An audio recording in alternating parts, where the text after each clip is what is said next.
Welcome to Risk SA TV. It's the end of day one at the Momentum Risk Summit 2015 at Sun City.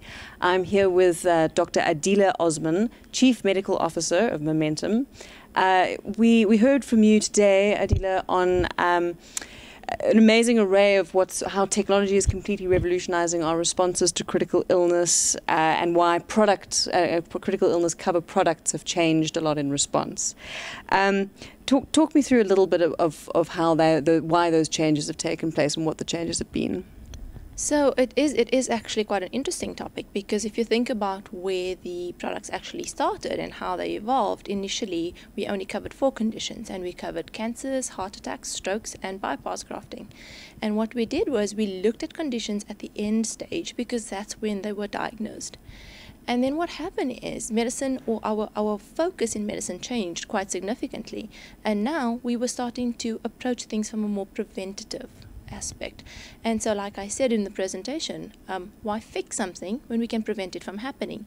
And because of this preventative outlook, or early detection and screening, the products had to evolve accordingly, and we now had to cater for these mechanisms of early detection and early intervention. So now not only were we paying for pardon me, a bypass graft, but we were paying for stenting, which prevented or delayed a bypass graft, just to start off with.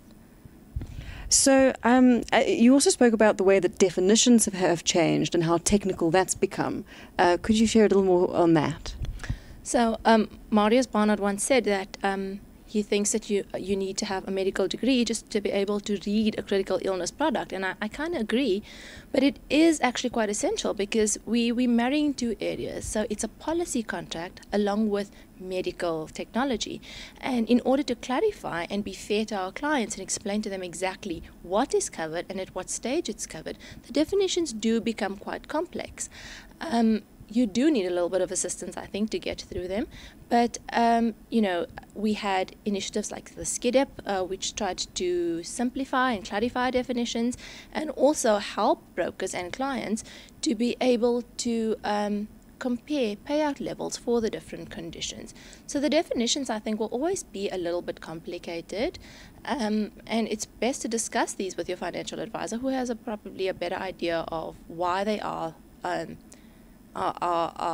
scripted that way, and also just to remind people that we don't pay for every single heart attack. We pay for it at a specific severity. So that's a pretty good example to use. You know, medical technology has advanced so much so that we're able to detect heart attacks at minuscule levels, where the impact on lifestyle is minimal, where the recovery periods are very, very short, and those are not intended, or were not intended, to be covered by these type of life products. So this is why the definitions have to be very prescriptive and explain exactly which level we cover it at and for which conditions we do and don't cover. You spoke also about the incredible way that technology is revolutionizing the way that we can treat critical illness, the stages that we can pick it up at.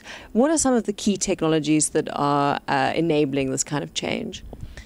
So, wow, there's so many, I think, to actually talk about, but one of the areas, and that's been the most area of advancement and is heading the world by storm at the moment, is stem cell therapy.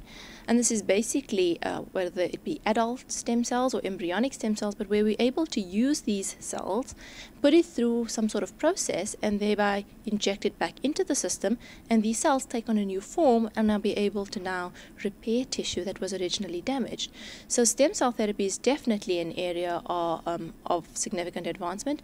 Also the fact that we're able to use stem cells to grow organs, you know, organ replacement in the future is going to be very different to the way we know it now.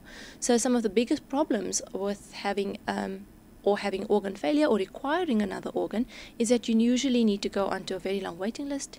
You need to find a suitable donor, and even if you find a donor, then there's issues of rejection. But if you're using your own stem cells to grow these organs, I mean, we alleviate all of those problems, and it becomes a lot smoother process, I think.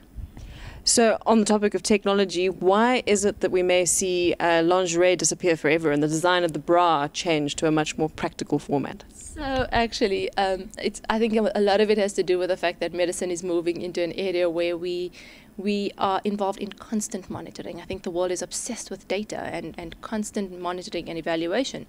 So these new bras that are designed actually detect small temperature changes, because like we said, you can actually, or cancer cells start developing close to 8 to 10 years before they can be detected on mammograms or even on examination, self-examination. So these early detection systems, which are now placed in bras, monitor the subtle changes in temperature, because if a tumor is growing, there's more blood flow to the area, the temperatures increase. And by detecting these earlier, we can address them earlier and hopefully reduce the incidence of breast cancer, or aggressive breast cancer, or late stage, should I say. And I think with the statistics that show that increasingly people are surviving critical illness, it is being picked up at an earlier level, we have all these amazing technological interventions. It's tempting, especially for the layperson, to begin to think that perhaps critical illness cover is in fact less relevant. Why is this in fact the opposite? And that's just it. It is completely the opposite. So as much as technology is advancing and the fact that we're able to fix a lot of problems and fix them earlier, you still need to fund this. And you still need to be able to cover the cost of trying either experimental treatment or cutting edge therapies.